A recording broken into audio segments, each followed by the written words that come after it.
तो चलिए आज एक बड़ी मजेदार और गहरी कहानी सुनते हैं। ये कहानी है चार नट की और इसमें छिपा है एक ऐसा सबक जो किसी भी मुश्किल को देखने का नजरिया ही बदल सकता है। पर कहानी में आगे बढ़ने से पहले जरा इस सवाल के बारे में सोचिए। जब कोई मुश्किल आती है तो हम उस मुश्किल का हिस्सा बन जाते हैं या फिर उसके समाधान का? यही सवाल हमारी आज की पूरी बातचीत की जड़ है। असल में होता क्या है ना कि जब भी हमारे सामने कोई चुनौती आती है तो हमारे पास हमेशा दो रास्ते होते हैं। चलिए देखते हैं कि ये दो रास्ते कौन से हैं। और देखिए, यही वो सबसे बड़ा फर्क है। एक तरफ है वो सोच जो बस यही देखती रहती है कि अरे ये क्या हो गया, अब कुछ नहीं हो सकता।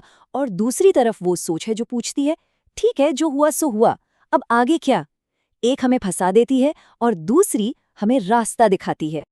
और जानते हैं, सोचने का ये जो तरीका है ये कोई नई बात नहीं है। ये एक बहुत ही पुरानी सीख से आता है जो हमें सिखाती है कि मुश्किलों को कैसे देखना चाहिए। हाँ, सुनने में ये बात थोड़ी चुभ सकती है ना? पर इसका मतलब बहुत गहरा है।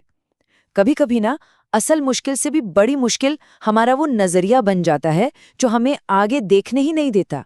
हम खुद ही अपने रास्ते की सबसे बड़ी रुकावट बन जाते हैं।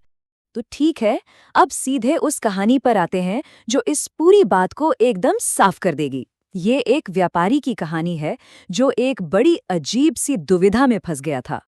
और ये कहानी एकदम आईने की तरह साफ दिखाती है कि एक ही हालात में दो अलग अलग तरह की सोच कैसे काम करती है और नतीजा कितना अलग होता है।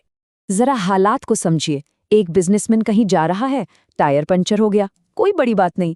उसने सोचा चलो खुद ही बदल लेता हूं। पर जैसे ही उसने पहिए के चारों नट खोले, वो हाथ से फिसले और खटाक सीधे गहरे नाले में। अब बताइए, हो गई ना छोटी सी बात एक बड़ी मुसीबत। अब वो बिजनेसमैन बस एक ही चीज पर अटक गया, मेरे चारों नट चले गए, मेरे नट नाले में गिर गए, अब क्या होगा।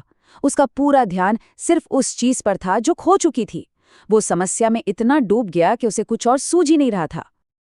पर तभी कहानी में आता है एक ट्विस्ट, एक ऐसा पल जो सब कुछ बदल देता है। वो बेचारा एकदम निराश होकर वहीं बैठा था कि उसकी नज़र पास में बैठे एक संत पर पड़ी।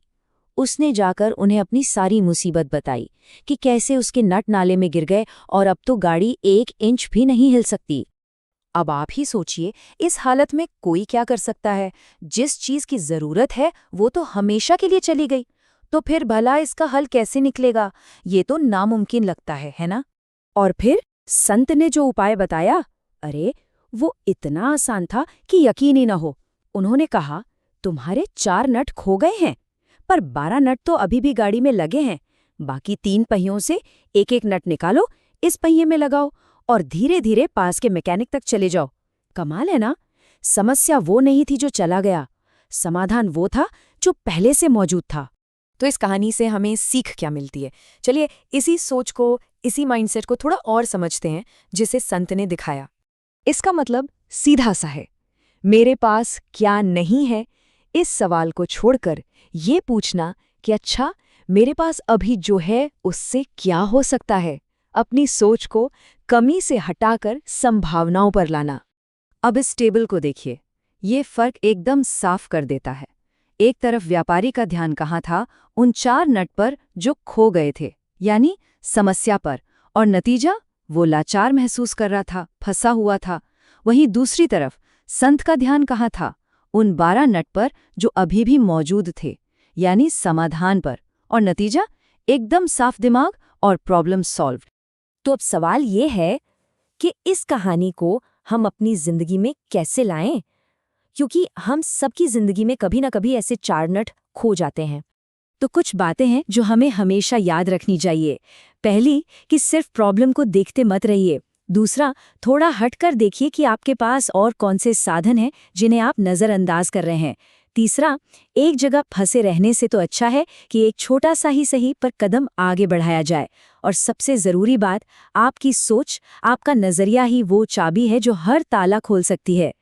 तो जाते जाते बस ये एक सवाल, अपनी आज की सबसे बड़ी चुनौती के बारे में सोचिए।